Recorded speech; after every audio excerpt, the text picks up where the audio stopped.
Ons visie. Die Here maak ons soos 'n stad op 'n berg wat nie versteek kan word nie. Ons missie. Om elke lidmaat toe te rus vir hul diens tot die opbouing van die liggaam van Christus. Ons strategie.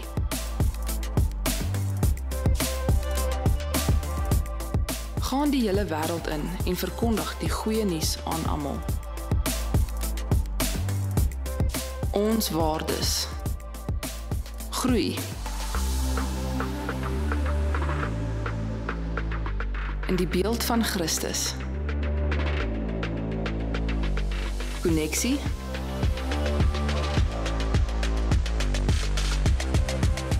Leef in konneksie met ander. Dien. In jou God gegewe gawes. Deel. Die boodskap van Jesus Christus.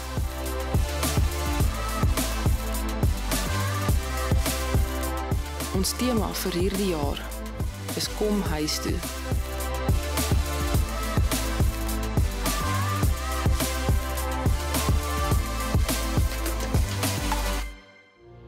Hoe groot is U, Here? Dit is so voorreg om net te kan deelneem aan dit wat U vir ons gedoen het, Jesus. En ons wil net vir U dankie sê vir die kruis. En dankie vir die opstanding, vir 'n leë graf. En dankie dat ons vanaand in 'n vry land kan wees, waar ons U kan aanbid, U kan loof en U kan prys, maar ons bid vir ons mede-Christene wat nie hierdie voorreg het nie. Wat nou moet wegkruip en wat nie kan net saamkom en saam loop. Hulle kan nie eers musiek maak soos wat ons dit nou doen nie. Ons bid vir hulle, Here. Dankie ook vir ons land en ons bid spesifiek vir ons land. Ons bid ernstig vir hierdie land, Here. Laat U wil geskied, Here. Nie mense se plannetjies nie, nie mense se idees nie, Here, maar U wil. Dankie vir vanaand in Jesus naam. Amen. Baie dankie. Julle kan julle sitplekke neem. Ek het notas vanaand want ek preek vir myself vanaand. En ek het oepsie. En dit ek net besluit ek gaan notas by my hê om net seker te maak ek praat met myself vanaand en so ek staan nie vanaand hier voor jou om vir jou mooi te vertel wat jy moet doen nie. Ek staan vanaand hier voor jou om vir myself ook te sê wat moet ek doen.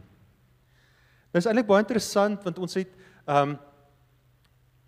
ons kom elke Dinsdag by mekaar, ons beplanningsgroep wat ons sonnaande beplan. En veral as dit kom by 'n nuwe reeks dan ons het hierdie wat nou en wat wil die Here sê en en dit ons maak dit baie erns daarvan. En ek sal dit nooit vergeet toe ons begin praat oor hierdie reeks. Toe kom Zayn en Zayn sê hy ervaar die Here sê ons moet iets praat oor fondasie. En daai Sondag aand voor daai Dinsdag, toe staan ek hier in worship, ek het daar agter gestaan waar ek altyd staan in worship.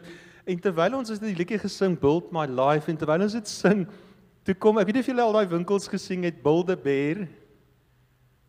Julle het dit al ek weet nie of hulle meer bestaan nie, maar ek sien toe hierdie Build a Bear, jy weet, en ek sê wat 'n Build a Bear en ek dink, okay, maar dis seker Build a Life.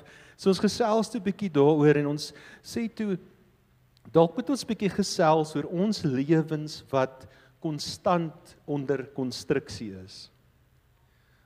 En dit wat jy ook gaan hoor vanaand is dat ek en jy, ons lewens is konstant onder konstruksie. So ek wil sommer gou begin en Charlie het in die week roep by my, ek dink was donderdag gewees, toe roep hy my, toe sê hy, hoor hierso, kom kyk gou hierso, ek het nou ek het nou konstruksie gegoogel, en Google sê vir my, dit is wat konstruksie beteken, en toe sê ek, dankie Charles, ek gaan dit sommer gebruik in die begin van my preek, want jy het al hierdie moeite gedoen om gegoogel te gaan vra. So wat is konstruksie? Konstruksie is die proses waar tydens 2 of meer voorwerpe saamgevoeg word om 'n groter geheel te vorm.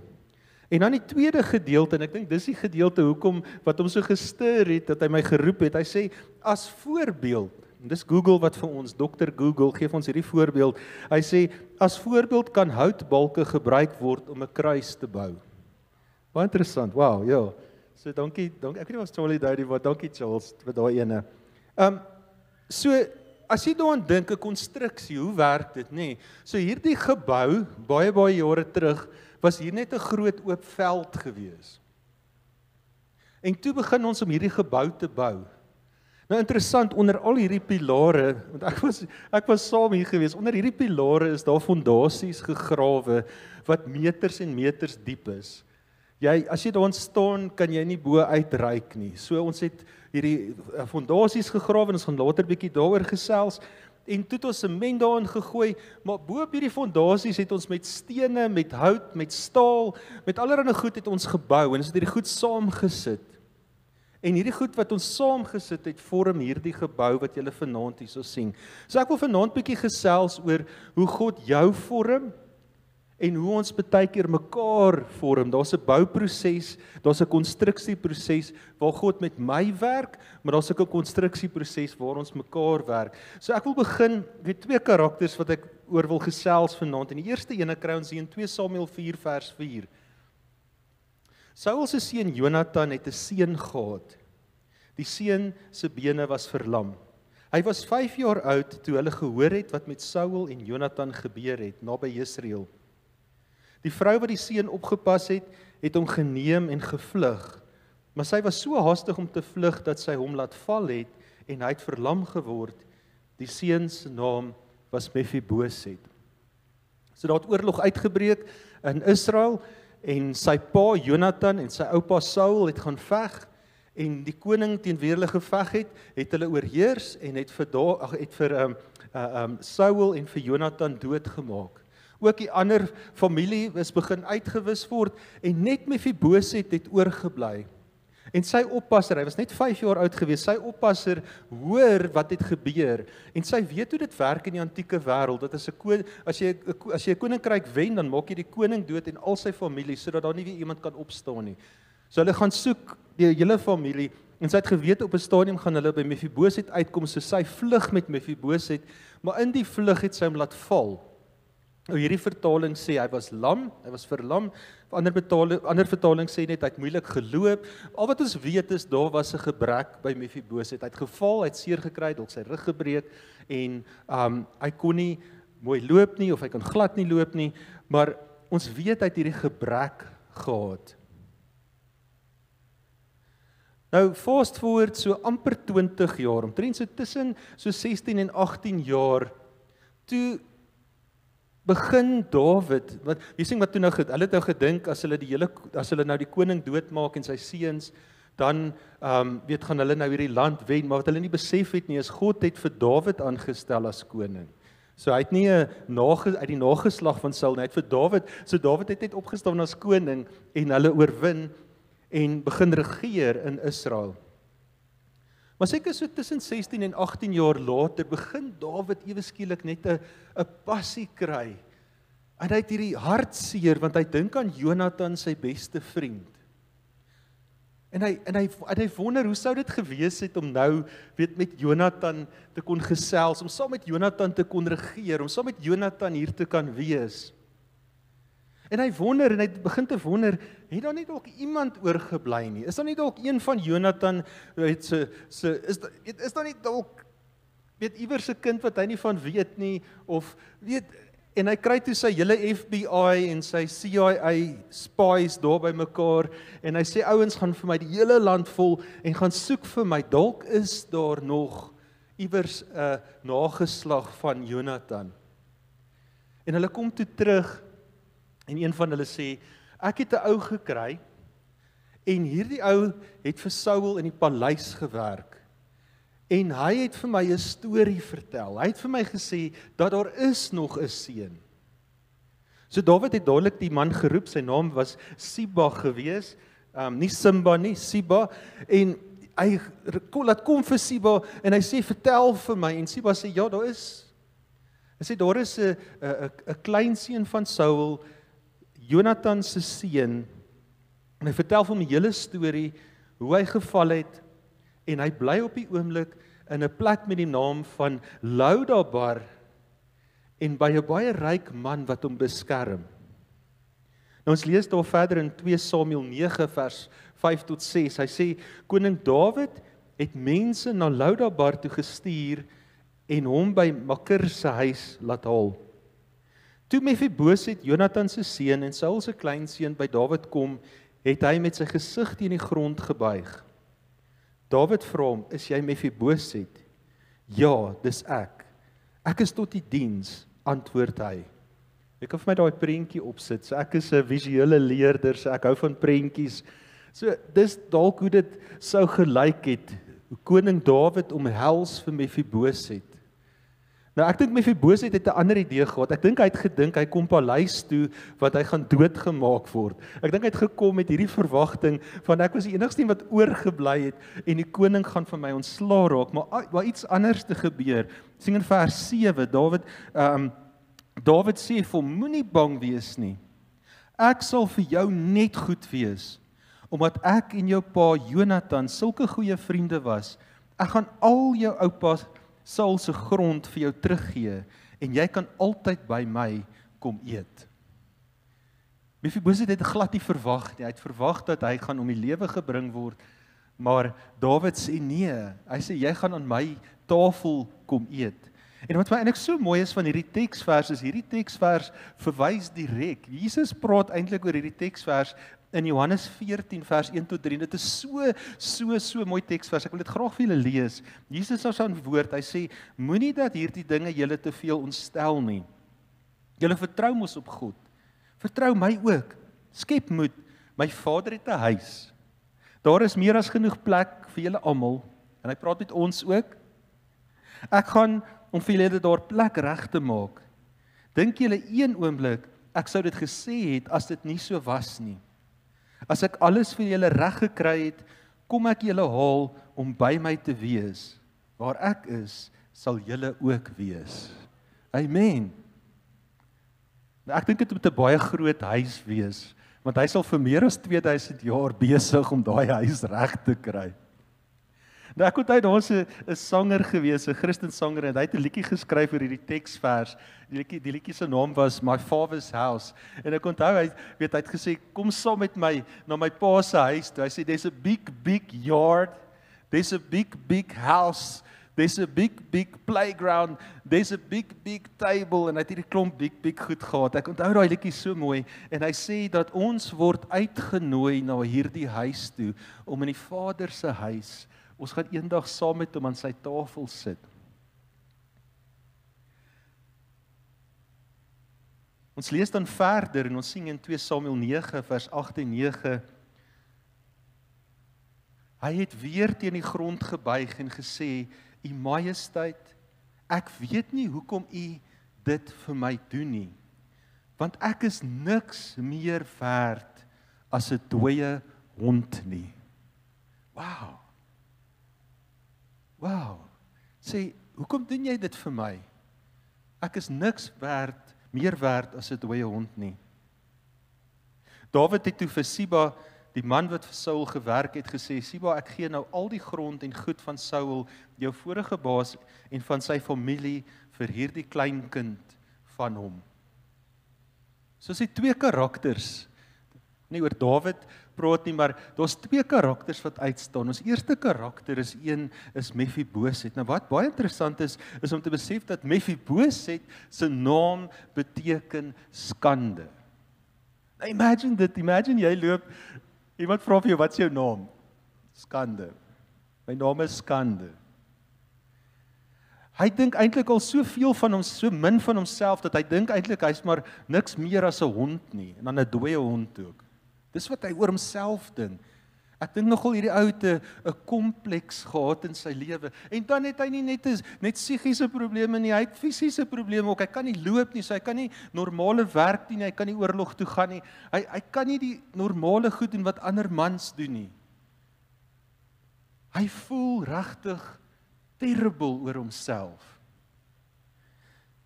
En dan, ek net seker maak as die volgende rede is Lodebar. Sit hom gou vir my op. Yes, daar's hy. En dan Lodebar, die stad waar hy groot geword het, toe hy 5 jaar is, het hy daar aangekom en vir die volgende 16, 18 jaar bly in Lodebar en hierdie stad beteken niks.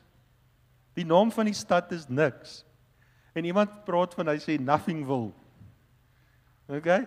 Dit was Niksburg of niks onder water of niks fontein of dit was hierdie plek gewees. Niks goed het uit Lodebar uitgekom nie. Daar het geen celebrity van daar af gekom nie. Dit was die plek wat niks gebeur nie.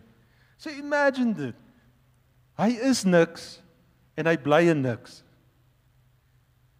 Maar die koning gaan haal hom uit niks.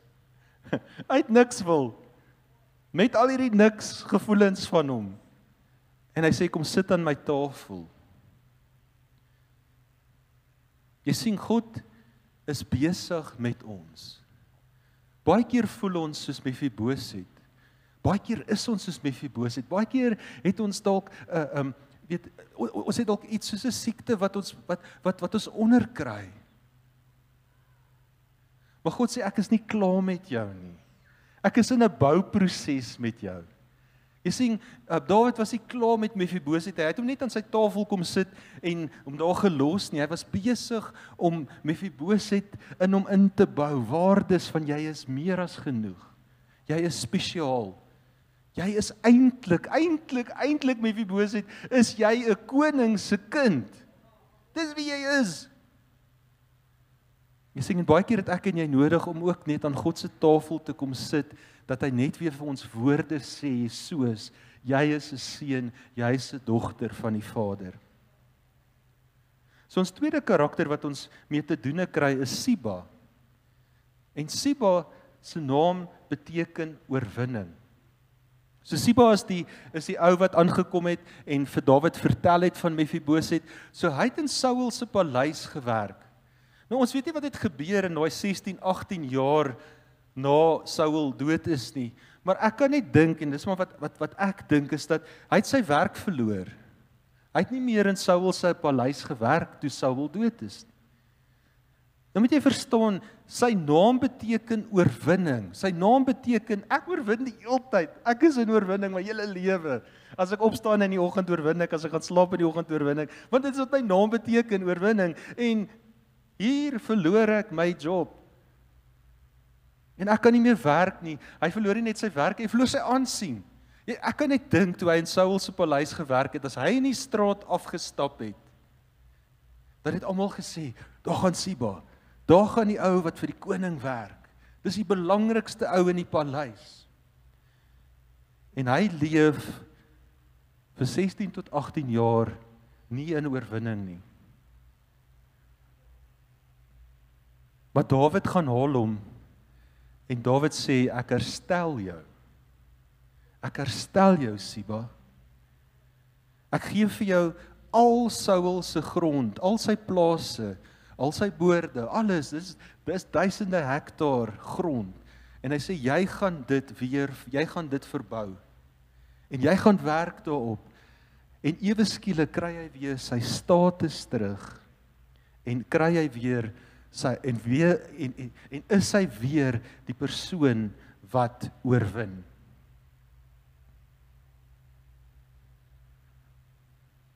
So baie keer in my en jou lewe het God nodig om ook konstruksiewerk in ons te doen soos Siba. Daar het dalk iets met jou gebeur, met Siba dalk 'n werk verloor, en jy het God nodig om net weer daai konstruksiewerk in jou lewe te doen, om net te sê, jy is oorwinnaar. Daar's 'n foto van Siba. Nou hou hom net vir my daarop, ek wil net gou hierdie gedeelte van die storie vertel. So ons storie gaan aan en ons kry dat eintlik wat toe gebeur met Siba, is dat hy begin toe nou bietjie groot kop kry. Dit was 'n paar jaar wat hy nou werk vir Mephibosheth en hy's besig daar in al die landerye en goed en hy begin groot kop kry en hy begin belangrik voel en hy begin weet die oorwinning vat nou pos in sy lewe en ewe skielik is hy net oorwinnaar en Dawid en sy seun Absalom is in 'n geveg. Absalom wil vir Dawid doodmaak, Dawid moet vlug. En hy kry die idee in sy kop, maar Mephibosheth is mos 'n koning se seun. So hy kry dit in sy kop, maak nie saak wie mekaar doodmaak, as Absalom vir Dawid doodmaak, dan stel ons vir Mephibosheth aan as koning. As Dawid vir Absalom doodmaak, dan stel ons vir Mephibosheth aan as koning. So hy het hierdie cool idee in sy kop gehad, en hy het hierdie planne gehad, en hy gaan toe nou, want hy het nou klaar van die soldate reg gekry, en gesê, ons gaan dit doen, en Mephibosheth is in Jerusalem, Dawid het gevlug, Absalom is op 'n plek, en hy het hierdie cool plan in sy kop, en hy laai daai donkies vol kos, en hy vat dit vir die weermag ouens, om vir hulle te sê, ouens, ons gaan hierdie taak doen, en op pad na die ouens toe word hy uitgevang. Dawid kom daar aan, hy het nie gedink Dawid gaan daar wees nie. Dawid kom aan en hy, wat maak jy hierso? Wat maak jy met al hierdie kos en goed? Ja, en hy sê, weet jy wat, ek het alles vir jou gebring, Dawid. Hierdie kos is vir jou. Ja, slim vang sy baas, nee. En Dawid sê vir hom, baie dankie, ek is so bly dat jy het aan ons gedink. En hy sê, maar waar is Mephibosheth?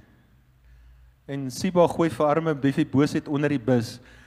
Hy sê, Mephibosheth sit in Jerusalem, en hy wag om te hoor, wie van julle gaan doodgaan, want hy gaan die nuwe koning wees in Jerusalem. En Dawid is, wat gaan hier aan? Wat op aarde gaan hier aan? Ek tog, want hier is 'n paar jaar, dit was nie die volgende dag nie, was 'n paar jaar wat Mephibosheth aan sy tafel sit, en Dawid dink, maar my maggies het hy niks geleer nie. Weet al die werk wat ek in sy lewe gedoen het, al die woorde, die opbou, wat gaan hier aan? Natuurlik Mephibosheth weet van niks. Ons lees hier in 2 Samuel 19, vers 24 tot 30. Mephibosheth, Saul se kleinseun, het ook gegaan om die koning te verwelkom. Hy weet van niks. Die koning kom in Jerusalem, Dawid kom in Jerusalem aan. Hy is baie kwaad. Mephibosheth weet van niks. Hy gaan om die koning te ontvang. Maar hierdie was vir my so mooi. Lees, hoor wat sê. Hy sê, die verwelkom. Van die dag af dat die koning uit Jerusalem uit is, tot op die dag dat hy weer veilig terug was, het Mephibosheth nie sy voete gewas, of geskeer, of ander klere aangetrek nie. Was 'n paar jaar ouens, so hy het vir 'n paar jaar met dieselfde klere geloop, hy het nie gewas nie, hy het nie geskeer nie. Ek dink hy het tog al bietjie geruik op hierdie stadium, maar dit is eintlik waar sy hart was. Sy hart was eintlik saam met Dawid. Hy het eintlik gevas, in daai tyd het hulle genoem sak en as. Dis eintlik maar wat hy gedoen het. Hy het gevas vir Dawid. Ons gaan verder. Hy sê toe hy later in Jerusalem by die koning kom, het die koning vir hom gevra, hoekom het jy nie saam met my gegaan in Mephibosheth? U Majesteit, het hy geantwoord, omdat ek so swaar loop, het ek gedink ek sal 'n donkie laat opsaal, waarmee ek kan ry en saam met U Majesteit gaan. Want hier is die storie, maar my werker, wie was sy werker? Siba. Maar my werker het my in die steek gelaat. Boonop het hy my sleg gemaak by U. Hy het gehoor, wat het Siba gesê? Maar die Majesteit is so verstandig soos 'n engel uit die hemel. Doen maar met my wat U wil. U Majesteit kon my pa se hele familie doodgemaak het, in plaas daarvan het U my in 'n plek gegee aan die tafel. Watter reg het ek dan om nou nog 'n guns te vra? En Dawid antwoord, hy sê, ons hoef nie verder daar te praat nie, die koning gesê, ek reël nou dat jy en Siba die grond van Saul moet deel. Sien, Dawid sien wel in Mephibosheth iets. Hy sien wel dat hierdie jare wat hy aan die tafel gesit het, sien hy dat daar nog steeds 'n nederigheid is. Hy sien dat daar nog steeds karakter, of daar het karakter gevorm. Hy sien dat hy nog steeds die nederigheid om voor Dawid neer te val en te sê, vergewe my, ek het droog gemaak.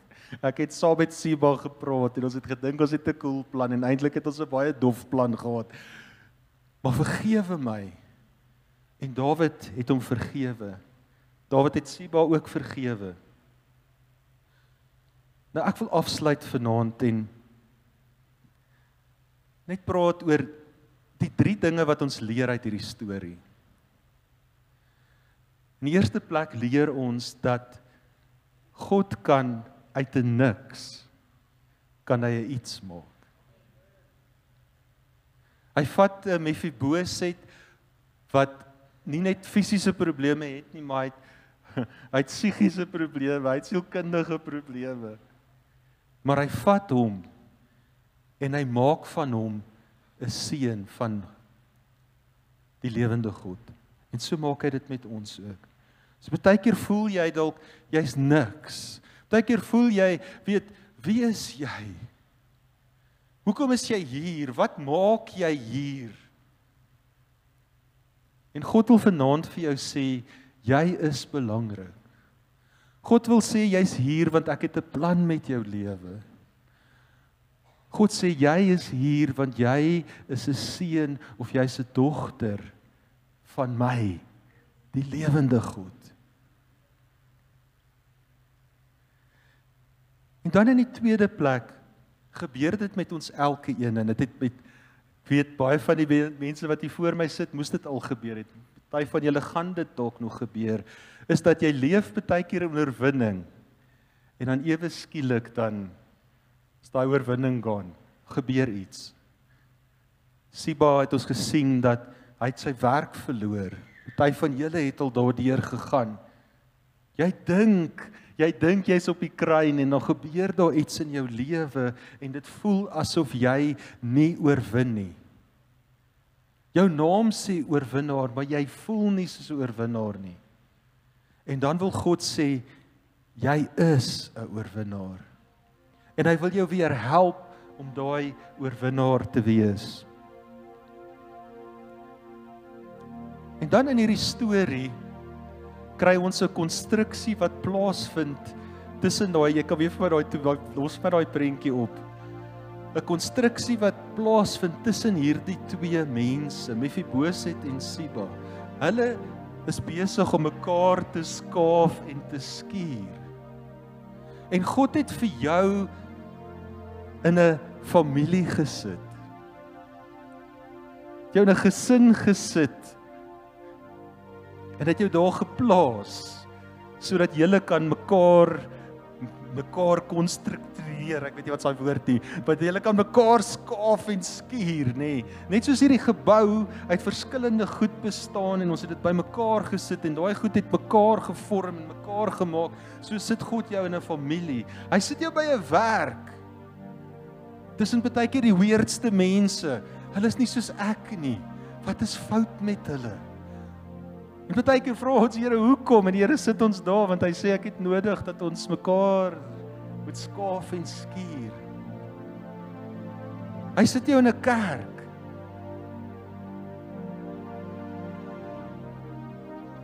My vriend,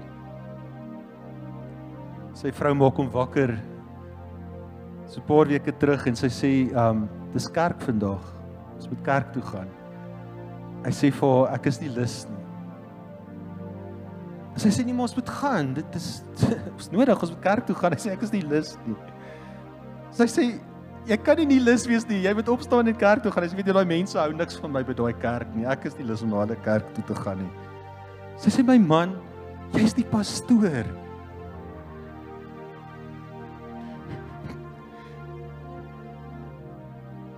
Here, sit ons baie keer by 'n kerk, en dit voel of ek nie baie lus is vir hierdie mense nie.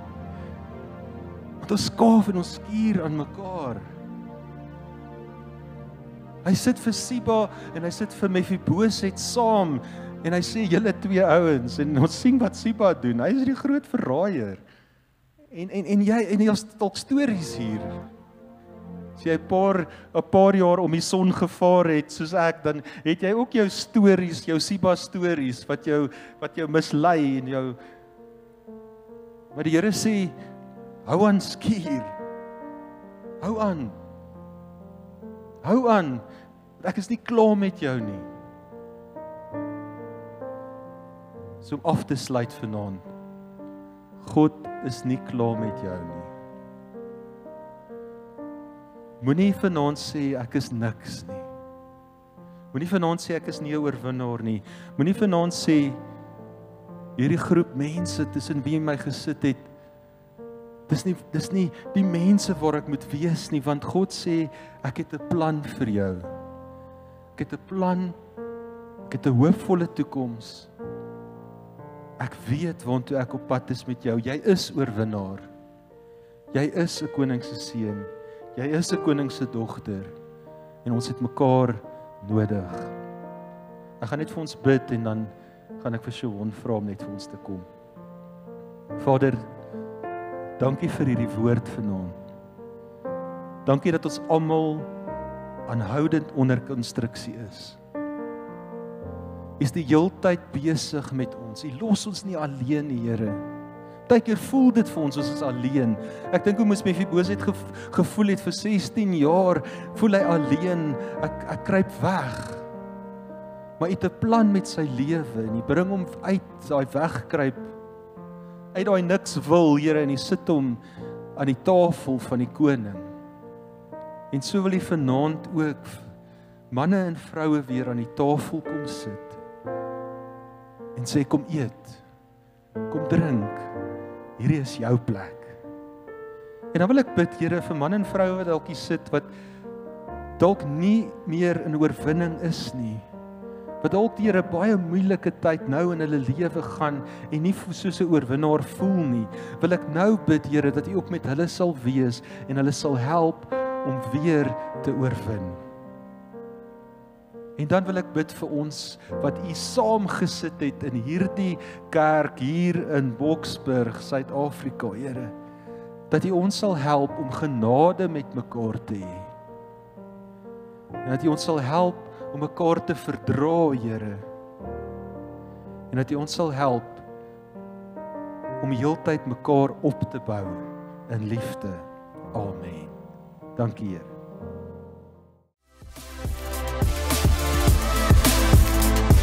Ons visie. Die Here maak ons soos 'n stad op 'n berg wat nie versteek kan word nie. Ons missie. Om elke lidmaat toe te rus vir hul diens tot die opbouing van die liggaam van Christus. Ons strategie.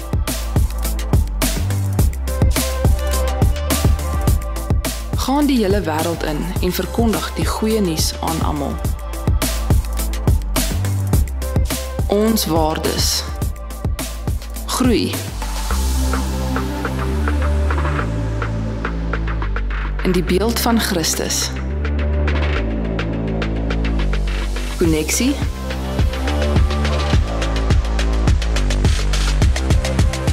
Leef in koneksie met ander. Dien. In jou God gegewe gawes. Deel. Die boodskap van Jesus Christus.